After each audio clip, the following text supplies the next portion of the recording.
Hi everyone, and Champagne Lady here again. Just wanted to have a bit of a chat about the different styles of glasses that are used for champagne. When you look back, I think we started off with, was it Josephine's breast or Marie Antoinette's? I'm not quite sure, I can't remember. But the theory was that the glass was based on the perfection of one of these beautiful ladies' breasts. And of course, that was very open. Well, I won't go into this in too much detail actually. But anyway, the most important thing about it was it was very open and the stems were hollow, which were absolutely amazing. In fact, I had the pleasure to drink out of a glass like that the other day. Sadly, they were banned by the health department because of the difficulty in cleaning these stems, which were hollow. But we've moved on from that. They were always cut crystal.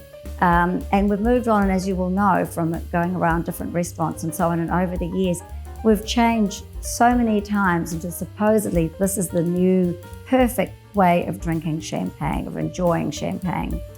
And at the moment, of course, we have the beautiful flutes, which I have with my own Champagne Jacquard, and it opens up and that allows the beautiful nuances and subtleties of the champagne to open up. And then it goes in again slightly at the top, which basically channels those characteristics to your nasal passages. So when you go to smell the champagne, it's concentrated, but it has been allowed to open up during its journey with those bubbles going up the glass. But you know, we have lovely straight flutes, we have crystal flutes, we have flutes that have been engraved at the base. That's a trick that a lot of the champagne houses use actually. And there's a little engraving at the base of it, and that way, even if your glasses do have a bit of detergent residue in it, God forbid, the bubbles will catch on that little engraving at the base of the glass, and they'll catch and they'll keep rushing up to the surface. So it's quite interesting. Sadly, I've noticed over the last couple of years, there have been some trend towards glasses with no stem. Now, for me, well, that is just totally lacking in refinement and elegance. Doesn't look good at all, and as I said before, it's like clutching a beer glass. And I find that very, very disappointing.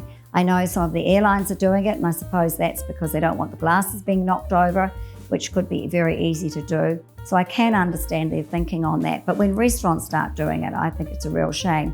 There's another reason why you don't want that is because holding it like that, you're warming up the glass, you're warming up the contents, the champagne, and you're losing effervescence and you're losing that chill and crispness, and the effervescence dies off and so on. I mean, all you need to do is put a glass of champagne there and put your hand around it for a while and see how the bubbles change. Whereas if you're holding it by the stem, those bubbles just keep rushing up through the glass.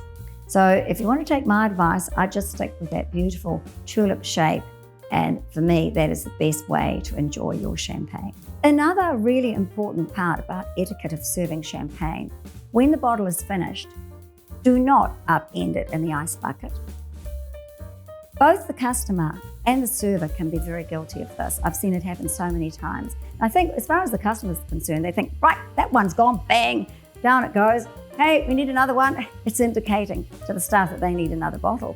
But it's actually very, very crass and shows doubtful taste.